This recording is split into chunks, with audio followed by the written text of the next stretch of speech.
Hello, entrepreneurs. I'm your host, Laura L. Bernhard. Welcome back to the Marketing Bound podcast, where we help you leverage inbound marketing strategies to grow your business. This week, I interviewed Judi Fox, the founder of the LinkedIn Business Accelerator, where she helps people tap into LinkedIn's full potential.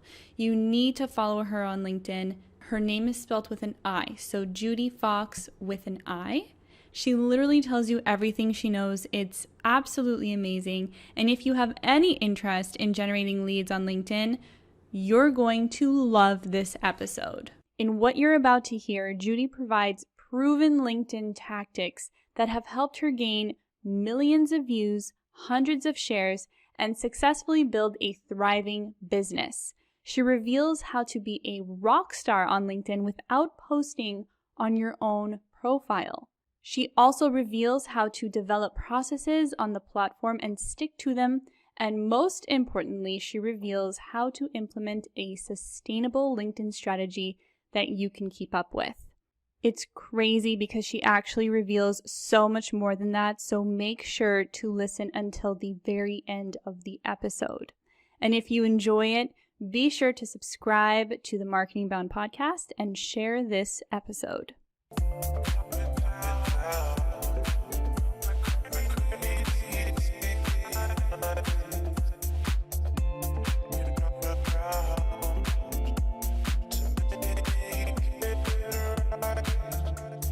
Judi Fox, thank you so much for being on the Marketing Bound podcast. Everyone, give her a warm welcome.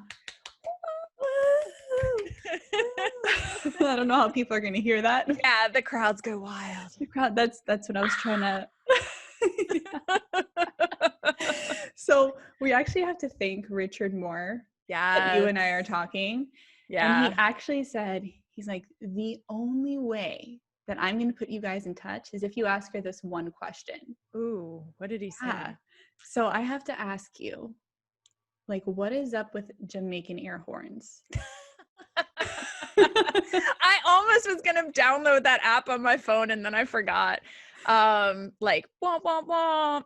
I think that it'd be cool if every day we could have like a big dance party, or there's actually a woman that I follow online that was like, look, when I leave my house, I want to be walking out of my home like I'm part of a rave. Like I am like dancing in my car. Like always a soundtrack to your life? Yes. And I just feel like the Jamaican air horn there, I don't know why I did that to him, but we got on a Zoom call. We barely know each other. Our first Zoom call was literally me figuring out Zoom. Like, oh, how does it, like, I was such like, I don't even know how to describe it. It was just hilarious because I don't know him. And I'm like, every time he would say something, I'd be like, and I was obnoxious to him. And I was like, why am I doing this to him? I don't even know him. So he has put up with me. He's so, I think it's his like stoic British,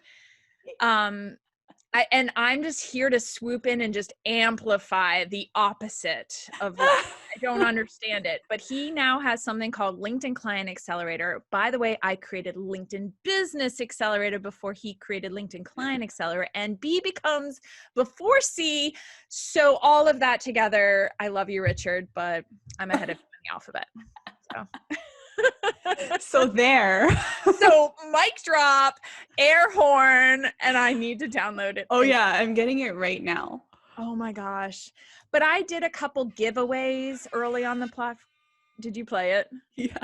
Oh my gosh. I did a couple giveaways on the platform and I did some things, and when I joined LinkedIn, I joined LinkedIn over 10 years ago, but when I really ramped up just kind of putting my full Judi Fox out there, I stripped off the corporate professional shackles. I don't know what to call it. That picture where you're like this? I feel like that was corporate you. Oh my gosh, I even have the hand on the hip pose like where this? I'm like, and then your other arm is really straight? You have that? Yes, I have that pose. With like a suit? Oh, it was full on suit. Yeah. From Express. I have no idea why, but it was from Express. I still have that suit upstairs. flare leg. Anyways, it's a great suit, I guess. So when you took the corporate Judi away, what happened? The Jamaican air horn came out. I just thought it'd be fun. The first time it came out really was when I announced the winner I was giving away a ring light and a stand, and I thought it would be just a fun giveaway for LinkedIn. Like, I was like, this has helped me having this ring light, and especially because I'm a single parent. And so the best time for me to film personally was at night when my kid was asleep. And if it's 9:00 at night and I want to film a video on LinkedIn, I want to have a nice ring light. And so I did a giveaway. I ended up giving away 10. And what's fascinating, obviously I gave away to amazing people, but one of those people is Sarah Johnson, who became a top voice on LinkedIn. And she wasn't doing video. And she said, you gave me a ring light. You gave me confidence. And me and her have been really well connected since then. And I feel like I'm a part of her success, like a tiny, like a 0.01%. But you are, though. You are. I can see. I know. I don't want to take credit. If you gave her confidence, though, it's part of it. I love her. She's so damn smart. Obviously, she's earned everything that she has. I just felt like I sent her the ring light that got her on video. It just got her going quicker. But she's also a parent and needed to film at night. And I felt like that it just was meant to be. There were some people that got the ring light, and I literally did like a cheesy little spin the wheel of who submitted for the winners. Yeah. And then I did the like you were the winner on the air horn. And then I thought it was fun to do that for Richard too. That's a long story for the air horn, but. So because you brought up this example, do you think everyone should be doing video on LinkedIn? If you hate it, don't do it, because you will look like you hate it. You're literally going to get on video on LinkedIn and look like you hate it. Yeah. The best way to start doing video on LinkedIn is to actually film the video for LinkedIn, but not actually upload it. Oh. Yeah. So like practice. Yes. There's so many people that are like obsessed. Like the first videos, like I thought I was pretty comfortable on video, but I filmed my first videos for LinkedIn and I was in my car sweating, waiting for the air conditioning unit to stop running because it was running right outside my car. I was in the parking lot at work starting my new job as a director at a company. I was like, I just want to film video for LinkedIn. I want to knock this out of the park. And I want to start my new job. I was doing business development and sales. And I finally was like, I'm going to post content. I'm going to post video on LinkedIn. And Chantel Sumes and Quentin Allams were two people that really inspired me and supported me to be like, do a video. So I wanted to throw up and I did a video, but I had probably 4 years worth of video that never saw the light of day before I made that final first video that went out on LinkedIn. You had to practice. Yeah, but it's crazy to think that I literally filmed 4 years of video that never saw the light of day. And that's why I tell people now, film video that you literally say to yourself, that doesn't have to go anywhere. I'm just going to film it. I'm just going to film my thought, and it doesn't have to go anywhere because then it takes the pressure off. That's such good advice. Yeah. So let's just go a step back. Okay. Because we went right into video, which we'll go back to. Let's say people who, let's say for me, I'm already on LinkedIn. I have almost 5,000 connections.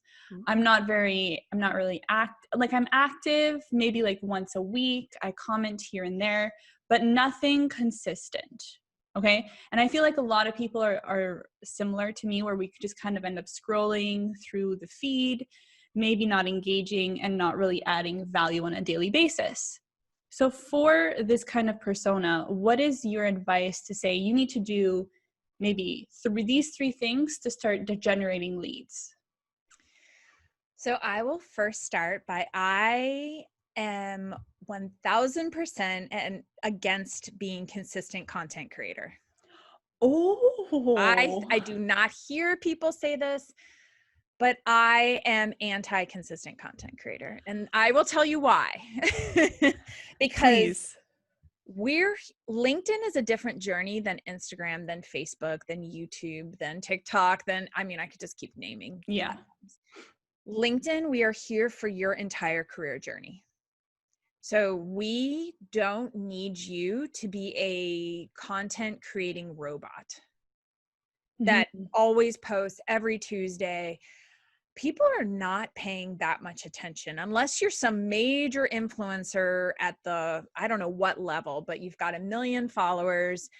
Don't worry about being consistent, because there's more things you can do to be consistent than just do content. So if you want leads, what's actually stronger to be consistent is to make a list of your top 10 people that you love their content, you love supporting them. You always get great conversations started. They give you great insights. You could pick me and Richard Moore, for example, and you make a list of your top 10 and you are consistently commenting on them. So that is a better way of being consistent. And the reason why is because LinkedIn is the most powerful platform to show your comments to your 5,000 person audience. So your audience is experiencing your consistent comments on other people's content. So you could become a consistent commenter on Sarah Blakely. And people who love Sarah Blakely, you're in alignment because you're constantly commenting on Sarah Blakely. So they see your comments, they see Sarah Blakely, and it's called spontaneous trait transfer. And I love this. Whoa, where is this term coming from? I know. I love this. I love all these studies. And there's a psychological study that was done that human beings are super freaking busy, right? I mean, we hear that all the time. We're overloaded. And especially in 2020, we're freaking overwhelmed. The easiest and fastest way for us to make a decision to decide who we should trust in life is down to spontaneous trait transfer. If I connect my social capital to Richard Moore and he is already trusted by you or by other people, by me connecting myself to him, I become more trustworthy. And if you want clients and if you want business, consistently show up in a trustworthy pool of 10 or 20 people. So your advice, just to recap, is I'm like, where did I go with that? No, it was all really, really clear. Is just to kind of number them.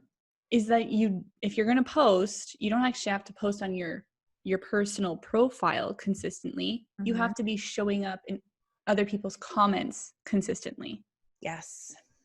Oh, okay. So that's the first thing I should do. What's the second thing I should do? The second thing. And you want to get to more inbound, solid conversations, solid opportunities. If you post, I do think it's powerful to post, but you could also continue the conversation. So if you comment on one of my posts and you are inspired, something I said, doesn't matter if that post was from 2 months ago, you can take your comment, what you added to the conversation, because you're like, oh my gosh, that was great. And kind of that improv, yes, and I also think this. You adding to the conversation in the comments, you can turn that comment into your own post. You can honor and say, I was inspired by Judi Fox, which is great. But I tell all of my clients, you will start more powerful and relatable conversations if you join conversations on LinkedIn that are already topics you want to talk about, you want to engage in, inspired you. Then take your comment that you spent some time on adding your thoughts and turn it into your own post. You have a unique voice. Meaning you have to post something that's more than an emoji or 3 words. Yes. That's what you mean. Yes, if you're going to comment, I know Gary Vaynerchuk talks about the $1.80 strategy. Throw up a bunch of comments, throw up your 2 cents everywhere.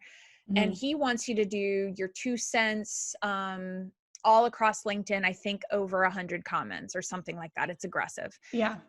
I don't agree. I actually think your audience is watching. And if you throw up, I don't know, like $1 for each post, like not 2 cents, but offer up more than 2 cents. Turn that comment that you just made on Gary Vaynerchuk's post where you offered you 2 cents and you gave him social capital, you turn that into a post for yourself. Because you've spent some time thinking about what you would say, and that's your thought leadership. So if I'm doing that every day, let's say for the top 10 people that I like to follow, am I also keeping track of what I'm posting everywhere? Is that what your recommendation would be? I take a lot of screenshots. Oh, okay. So there is, next to your comment, there's 3 dots on LinkedIn.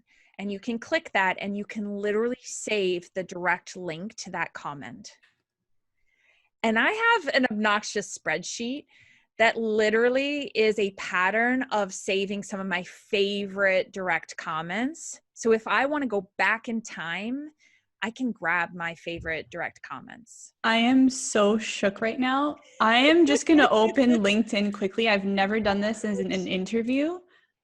I have to go on LinkedIn and see it. This is the first time we have never done this ever before.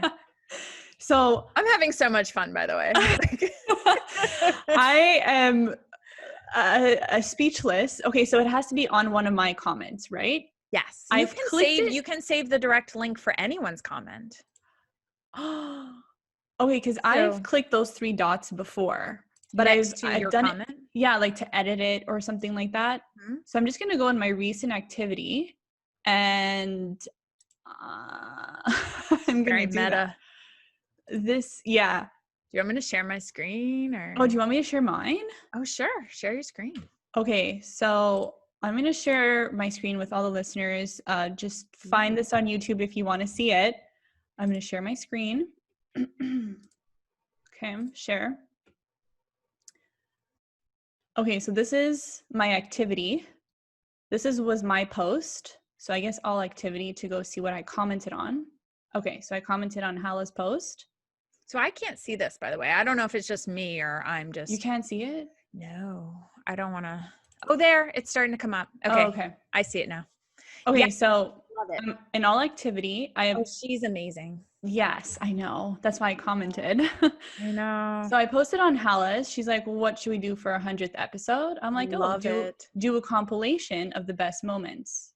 Yes. So the upper 3 dots. So here. Mm-hmm. Copy link to comment. And then I just created a spreadsheet, a Google sheet, and I drop it in there. I mean, again, you can save things however you save things, however you track your... Oh, yeah, like it can be anything, but I'm just... Oh, and then you just put it in here. So when I work with my clients, and I have what I call my VIP clients who... they don't have time to just hang out on LinkedIn. They really don't. So I curate the conversations. I copy direct links to where I want them to put a comment, reply. Sometimes it's a post link, but a lot of times I want them to reply to a thoughtful comment on LinkedIn, and I want them to join the hot conversations. So I give them 10 direct links, and all they have to do is click and open all those direct links, and they just offer their comments, and they're out of LinkedIn and they're done. So how many of those should we be doing every day? I tell people a sustainable strategy. I have my master's in business sustainability. So that is where this comes from. It comes from, what is it? There's a saying that's like the mother of all inventions is the pain, or I can't remember. There's a really good saying, and I'm totally screwing it up right now. It's probably terrible like an old-fashioned Gen X saying, or it's like a boomer saying, or silent generation saying. The need is the mother of all inventions, or damn it. Okay. We're going to have to Google that. We'll Google it after.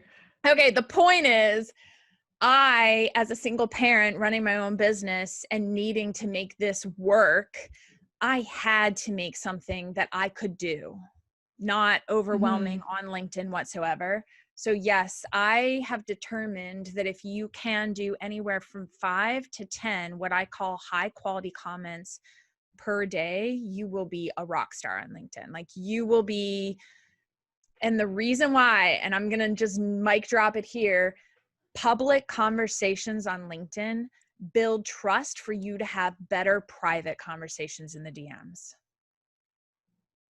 Okay, go further into that. Because we were talking about inbound marketing. So many people want to, can get on a call. Let's talk.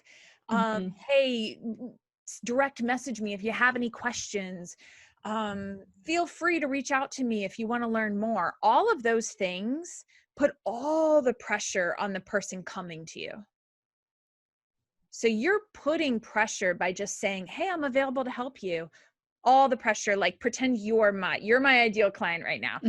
I'm literally putting pressure on you, and I'm literally making you work too hard to figure out what to say to me. So I reverse it by me going out and just offering the support, offering the help, commenting on your posts, supporting you, not pressuring you at all to come into my DMs. It allows the public conversation we just had convert to a better inbound marketing experience, because immediately we trust that we were willing to have great conversation in public. You're probably somebody I can trust to have a private conversation with.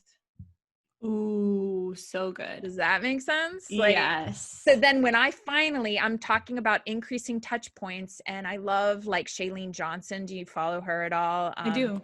I love her. I was watching one of her live streams and I completely agree. She's saying it's taking her business now 30 touch points, and it used to be 5 touch points. Touch points are, they've seen her on a live, they've seen her in a comment, they've seen her on an infomercial, they've seen her on TV, they've seen her on stage. That 30 now, they've seen somebody else talk about her. She's freaking getting a touch point right now. Right now, I'm giving her, your whole audience listening is like, ooh, Shailene Johnson. And so advertising for her. But the point is, when we talk about other people, that's another touch point. I was talking about Richard Moore. We just added up touch points for him. Your podcast is touch points. Human beings need way more touch points to trust, to then buy, to trust, to talk, to trust, because we've been burned. We've been burned out on crappy sales phone calls and people who are just trying to sell you one more thing and trying to sell you one more downloadable. So it's like, and it gets repetitive. Yeah. So like we just need to build up trust. Yeah. And we're starting to see it over and over again. So I guess it makes sense. We need those extra touch points to say, yeah, I do want to try that. I do trust her and I'm going to buy her course or her whatever it is. Yes. Yes. Damn. And if you just add up touch points, so if I'm doing 5 to 10 comments per day, by the end of the week, I've done at least 30 comments. So that means anyone scrolling the news feed does see me in the news feed. Even popping up in the news feed is considered a touch point. Yeah. And your comments pop up in the news feed more than you trying to put out a post every single day. Ooh. And that's sustainable. My life as a single parent, I can go out and support Richard Moore and his amazing voice and his amazing message, and it doesn't take away from me, even though he's quote unquote my competition. Thank you, Richard. We're different. We're never going to be the same exact person. We're not going to speak to the same people, and people that are meant to work with him are going to work with him. And I love that. And people that are meant to work with me are going to work with me. And I love that. So me amplifying his message and supporting his message only helps both of us. I love that. So many great points in there. And I just want to touch on one of them, because you said you have to make things work for you in your business. Mm-hmm. And you've established this process that literally blew my mind. And I'm wondering, do you have any other really cool processes that you can share with our audience? I have lots. Just because I don't know the processes, so I can't really like dig in on one of them. Yeah. Well, one more reason why I'm so strong against being a content creation robot is because perception is reality. If we think you're so available to make content constantly, how available are you to me if I'm your client? You think people think that way? Oh yeah. Oh, that is very interesting. I actually have a few people that I follow online. YouTube is different. Instagram is different. Be a machine over there. Yeah. I am not talking about those channels. I'm talking about LinkedIn. LinkedIn has a feeling that if you are posting like that, you're posting and ghosting. You're not really there. Now, for example, Richard I keep talking about him, damn it. He's positioned himself in a way that he does make it clear that he has team members that are supporting him. Kind of like, I'm going to shout out Dan Norton. I've hired Dan, who also does Richard's videos, and I am now going to have a few more videos that I can put out. But I'm going to make sure it's clear that I didn't have all the time in the world to make all those videos because I'm too busy working with amazing clients that I hired Dan, and that's perception. And that allows me to grow my business, grows Dan's business because I'm shouting him out. But it's powerful because I don't want to make it look like I have all the time in the world to just edit a video all day long. I'm spending more time on my clients, more time serving them, more time leveling up their sales and being in my zone of genius. And I'm outsourcing other people to be in their zone of genius. These tips are so great and so different from what I've heard from any social media platform, because usually it's like, especially like you mentioned Gary Vaynerchuk, right? And he's And always I love like, him, by the way. Like he has oh his yeah, amazing, I mean, I've got plenty of books over there. I've got Crushing It, Jab, Jab, Right Hook. yeah. He has great advice and he does what works for him. But for everybody else, like we don't have a team like he does. And we all know he has a team. Yes. But So I why love are your we approach. expected to do Yes. his advice? Mm-hmm. And that's why anyone that comes to me and they've listened to his advice, I say that works when you have a team and when you have a hot audience. He has a hot audience of people that like love him. If you have a hot audience and people love you and you're making bucks, you are like closing 7 figures every year, 8 figures. Mm-hmm. You can do what Gary's doing and follow every single piece of his advice. Scale it back. If you're trying to get to 6 figures, if you're in the 6-figure range, do my advice. Yeah. I love that. I Like love that. take some steps back from what I preach what he says, but I scale it back. You should not be posting 3 times a day. That is overwhelm. Oh No, my that's God. too much. That's insane. And LinkedIn just thinks you're spamming the platform because you have no hot audience who's engaging. Yeah. People are like jumping over themselves to get on his posts. So of course, his perception of a 4 million person audience is a lot different than somebody with a 5,000 person audience. So Like mine. yes. And I'm just saying, anyone that's listening, I love Gary, but don't take that advice from somebody who's living the life of a 4 million person audience, giving you advice for how to use LinkedIn from that perspective. Until you get to, and when I get to 4 million, I'm going to follow his advice. I'm done. I'm following his advice. Yeah. But not before then. Oh, that's amazing. I love that because as entrepreneurs, pieces of his advice. yeah, but as entrepreneurs, everybody's stressed about this content creation, being on every platform. And then I think you just like relieved everybody. Everyone just took like a deep breath and they're like, I would never wash the dishes in my kitchen if I was trying to do everything online. My life would be falling apart, and it's not falling apart. I mean, for the most part, I get sleep. Mm-hmm. I wanted to create something that was sustainable. Again, I'm leaning into my master's degree. This is literally what I was told is a business can't survive unless it creates sustainable things. So you're asking me about behind the scenes processes that you're like, what the hell is behind the scenes? Oh gosh, I don't know how to share this. So one thing behind the scenes that I have, because I'm always interested in increasing touch points. I'm a little nervous because then anyone who's received this from me is going to be like, oh my gosh, she did it to me. But if I don't think you're warmed up to be, either you have to be in 2 buckets with me. You have to be a super awesome, cool person. And then I'm like, yeah, you fit that category. Okay, that's me. You have to be warmed up to be a past client, future client, present client. I really don't see any other bucket. That's fair. That's fair, especially when you're on LinkedIn. you're either a super awesome, cool person or you're over here. And if I can't figure out if you're a super awesome, cool person, it doesn't mean that you're not. It could be that you are. I just can't figure it out based on what you sent me, especially if you send me spam. So I'm not going to assume that you're not a super awesome, cool person. And I'm not going to assume that you're not a future client. All I'm going to assume is that I can't figure out what you just sent me. So I'm going to kick you back out to my content. And that's what I do. I do it over and over and over again, very consistently. So I basically have a roadmap for you enter into my DMs if you're coming inbound to me.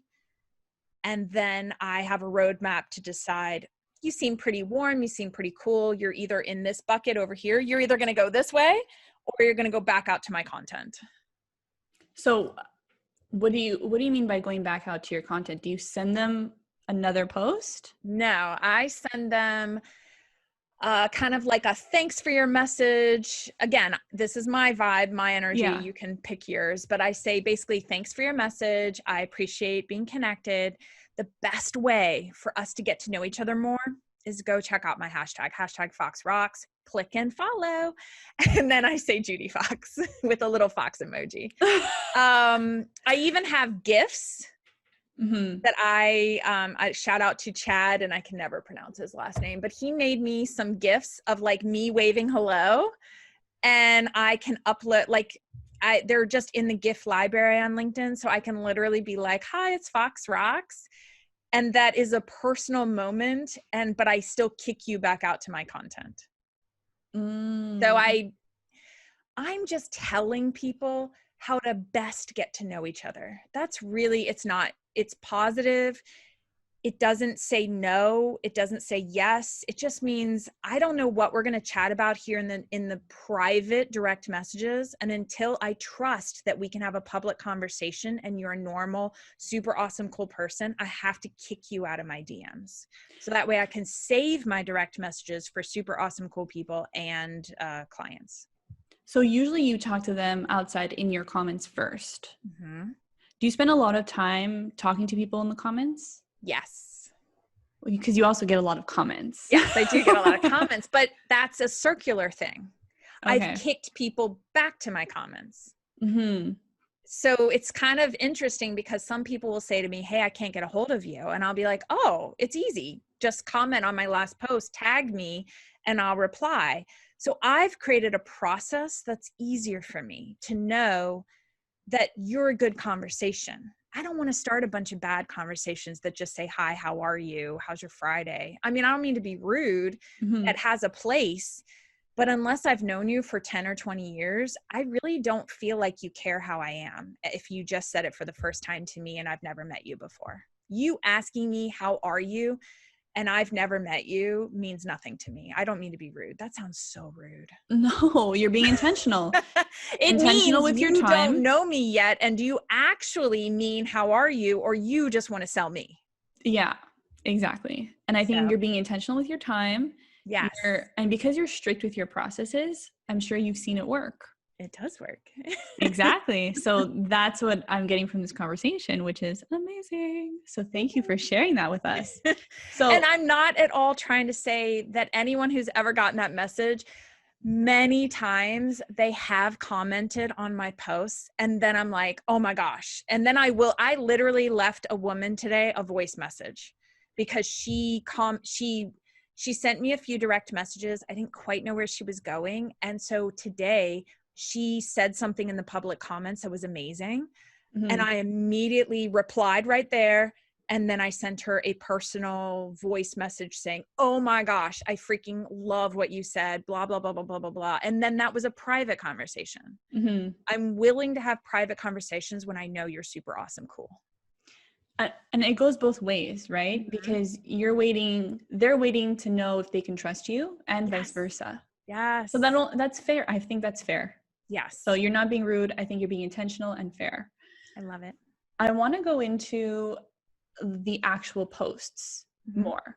So let's say, okay, I have my 5,000 connections. I start posting. How do I know if my post is not working? How many times should I try until I'm like, my content is not working? I tell people most of my clients, I tell them, if you're doing 3 or 4 posts in a row and none of them are getting traction, we need to have a talk. Like, so that's my clients who have worked with me and gotten all my advice. Now we're always going to have ups and downs in all of our content, but there's a couple key things. So one client today, he said, here's post number 1. It got over 300 likes. He was excited. It looked amazing. Loved it. I could see why it did well. The next post he did got 4 likes. And he said, what was the difference? And there was one key difference. If you ask, so the first post, he only asked one question. And people make this mistake all the time. He asked 3 questions in the next post. And that was the only difference? Yeah, that was the main difference. There was a few other differences, but at a core level, that was the main difference. If you're going to ask one question, we as consumers know what you want to talk about. Yeah. We have to know. If it's the same thing in person. If I'm it's the same thing on this podcast. If you asked 3 questions of me in a row, I'd be like this. I don't know what to answer first, right? Yeah. I would pause and I'd be like, I don't know. I don't know which one. What do you want me to start with? Right? Yeah. I have a question back for you. Yeah. Which is you not can't good. Do that on LinkedIn. On LinkedIn, you have to ask and own your post. Your post has to be one concept for me to be able to comment and like, even just like. I can like something. People are going to give you about 8 seconds to figure out if they can like it. They're super scrolling short. They're like scrolling. So everything has to be like up front at the top of the post. Yes. I need the hook. That first sentence, just like I'm standing in the Target checkouts line and I'm checking out all the magazines and I'm seeing who's in love and who's breaking up and there's an amazing guacamole recipe, but I'm reading all the headlines and you are getting my 8 seconds to figure out if I'm going to pick up any of these magazines and actually decide to buy it or scroll through it while I'm standing in line. So the point is, you're making a choice right there the same way you're doing on social media, and you're judging by the first line or that image that goes with it or the first clip of the video. And you're getting that initial, was that trustworthy? Did I recognize the person? That's why when you brought up Hala, right? That's her face. Like, I recognized her immediately. It's easier for you to put a comment because you've been recognizing her.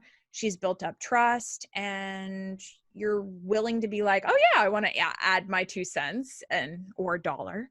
And I like that. You have to coin that term. You have to add your dollar strategy. Dollar. Okay. I didn't mean to go there. You know that meme throwing that they're out just the dollars. Yes. Yeah. Throwing out the dollars on LinkedIn. Yeah. LinkedIn wants more thought leadership, and people say, oh my gosh, I want to be seen as a thought leader. Well, then you got to go out and do it. We're not coming to your content to see you as a thought leader. You have to draw us into your next post by going out and just being a thought leader. Because my next question was going to be, okay, so you have to hook people in. You, I guess, have to ask people a question in your post. Yeah, one question. Only one. Yes, that's key. You have to ask a question, or you shouldn't? You don't have to ask a question, but one kind of clear concept. Okay. And the reason why is because if you're all over the map, that's confusing. Like if a movie was everywhere. Yeah, it's like, where's this person going with this? And if I like it, what part of my audience watching me is going to think, what part did I like? Oh, that is so interesting, because then it goes back to, how does it make me look if I like this post? Yeah. That's a whole different realm, because then you have to start thinking, what are people going to be proud of to like? Yes, that's why. So my most shared pieces of content, and that goes all the way to sharing. When you can get another person to share your post, that is the ultimate. They literally are saying to their audience, I'm willing to share this with you. I'm willing to attach my name to what you just posted and share it. And that is powerful social capital. And so I hacked sharing back in 2012. My most shared piece of content in 2012 was 7,000 shares. I know, What? that's a lot of shares. That's a lot of shares. I know. And this is the first time I'm really talking about it, because did you know there's a website? I didn't even know this website existed. I just hired a PR firm because I just was like, there's stuff I don't know. You guys can fast forward me. They told me and showed me this website, and I was like, well, check it out. You can find out when you put in the address of whatever content you've created, you can literally find out the web footprint. It's off the charts. So I found out that something I wrote in 2012 received 7,000 shares. Blew my mind. And so I looked back. And that's why people tell me all the time, they're like, you shot out of a cannon, you came out of nowhere. And I'm like, I've been studying this. Like, this is not something I just woke up and I was like, oh, I'm just super good at it. Good morning. I mean, I knew back then, and I studied and listened to podcasts and went down this whole rabbit hole of why do people share? Why do people decide that that was the thing to go viral? And I leaned in hard on why that would build my business, and it got me visibility. And then I hit my personal moment where I became a single parent, and I was like, okay. So I stopped creating content, but that didn't mean I knew what I was doing. So when I flashed out onto LinkedIn and people were like, where did you come from? And it's because I'm like, well, I already knew how to do it. You just took a break. Doing it again. Yeah. So what was that website? Do you remember? Oh gosh. If you don't remember, it's fine. We screenshot. I should have known. I can't remember. And once I found it, I was like putting in a million addresses. Like, I found out that I've been shared in all these random blogs, because we forget there's tons of bloggers out there. Yeah. Like, we forget that if you put something valuable out in the world, it can hit like a spider web. One of the keys, and this is why I leaned into what I do on LinkedIn now, because I have a viral post that I did almost 2 years ago now. It still brings in business to this day. And it was a viral post on LinkedIn from 2 years ago, and I leveraged the crap out of it. It got me featured in places. That's another reason why I was like, don't treat LinkedIn like they're all dead posts. None of it has to be dead. Treat it like the moment you find something that takes off on LinkedIn, that post ended up getting featured in Social Media Examiner. It got featured in Hacker Noon. It's not major, but it got out there. And now that post has been featured in 2 LinkedIn learning courses. And it just keeps generating business. Oh my From 2 years ago. So it really has a compounding effect. Yes. When you get onto LinkedIn and you really think about the posts, and then when you're commenting, you save your comments, what we learned today. Yes. Save your posts, save your comments so you can leverage them. Yeah. That's great advice. If you I don't know if I answered your other question. I feel like I went down a rabbit hole, but I don't even remember what I asked you. I'm just so excited. Like, I feel like I didn't even know that I hit 7,000 views. Like, I was like, what the hell? Like, I was like having a party in my house by myself. Like, oh my God, where are the horns? Yeah, exactly. We need the horns.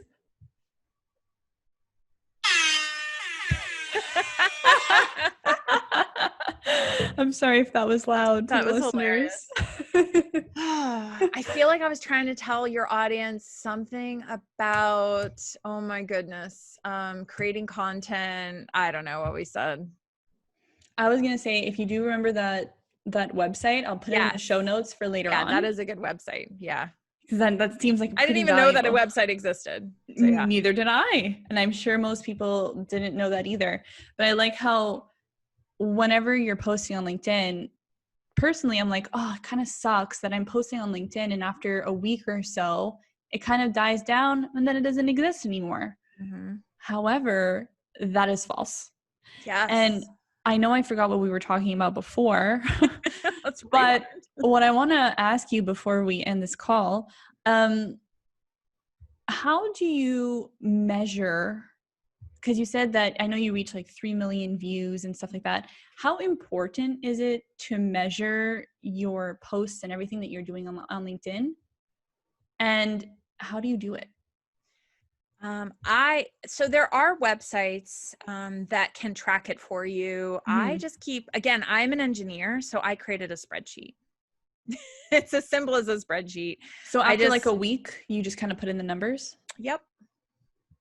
Oh So my I have goodness. spreadsheets for all my clients, and I just keep track. And the thing that's important, and people talk all the time, oh, that's vanity metrics, blah, blah, blah. Mm-hmm.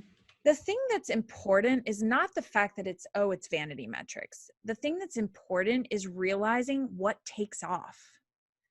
And when you can see all of them lined up in a spreadsheet, and I have the column for likes, I have the column for comments, I have the column for shares, I have the column for The link. yeah, I have the link. The link is right there. And what I would say is two things. I keep track of why it did well, because if you want to keep leveling up, you level off. It's like you bounce off of the last post in that category that did well. So say, for example, you run a podcast, great example.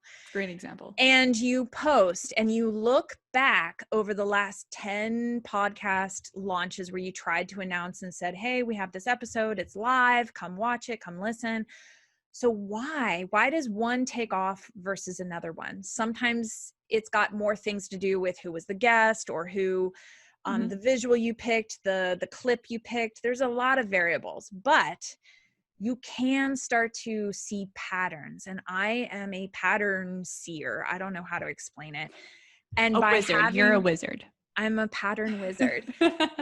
So one of my clients, for example, I've now worked with her for over a year. We've been doing content. She's a CEO. She's extremely busy. We don't want to show perception that she has all the time in the world to just hang out on LinkedIn and chit chat.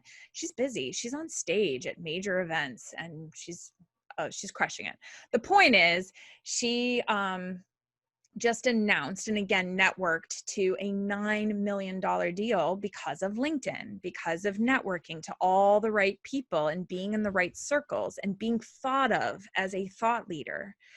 And what that looks like is then when you announce it and you promote the press release, that gets you more. And so all it does is it starts to snowball. So when that press release came out and that press release reached about 30,000 views, it got over 10 shares.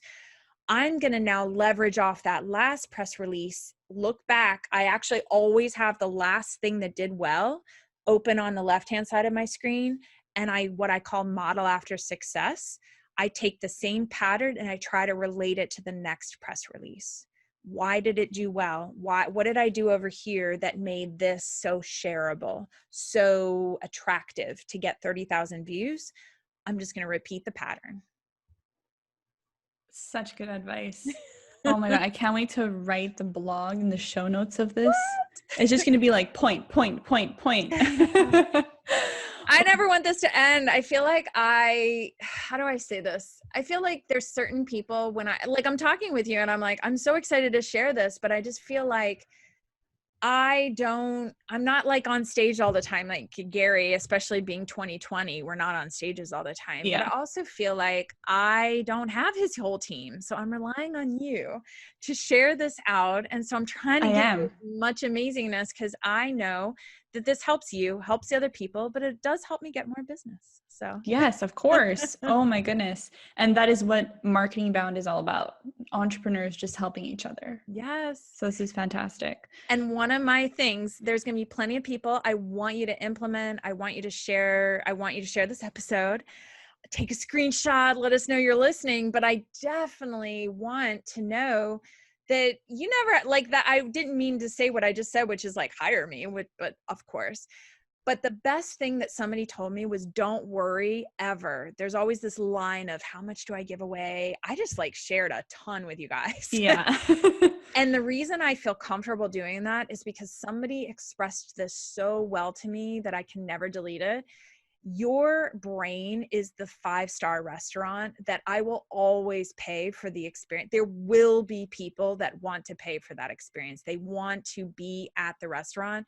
I'm ready to go order a fancy burger and fries because I don't feel like cooking it myself tonight.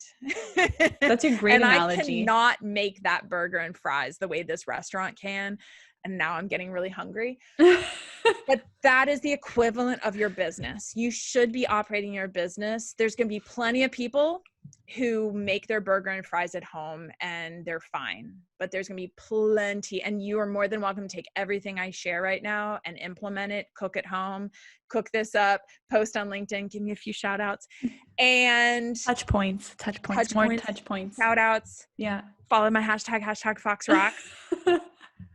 But how many people still go out to restaurants, even though they can cook the same thing at home? Exactly. I am the restaurant of Judi Fox. That sounds so inappropriate. But follow my hashtag FoxRocks. When you're ready to order, I'm here. That's so bad. I'm so embarrassed. And I hope we had a good laugh. It's a great analogy, though. It is. Within the analogy, it really works. Okay, don't make it dirty, guys. Analogy. It's a really good analogy.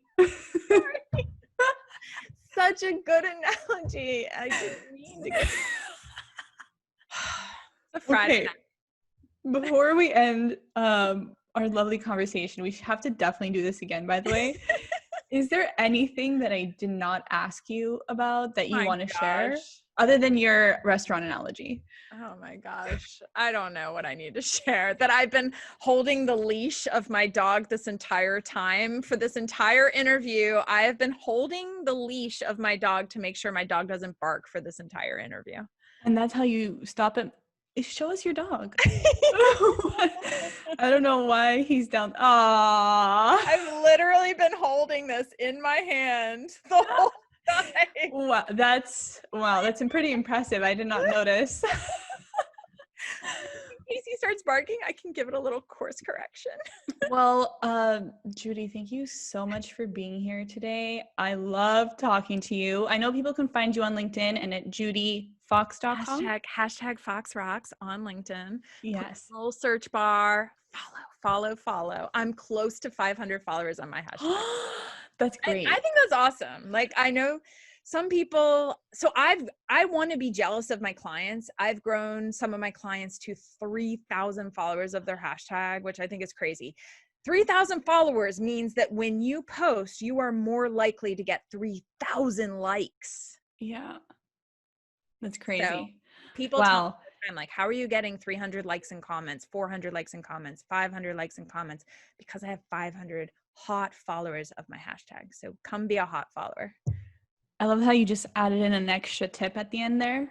Start a hashtag. Love it. Yes. Well, thank you so much. And we'll definitely keep in touch. Yay.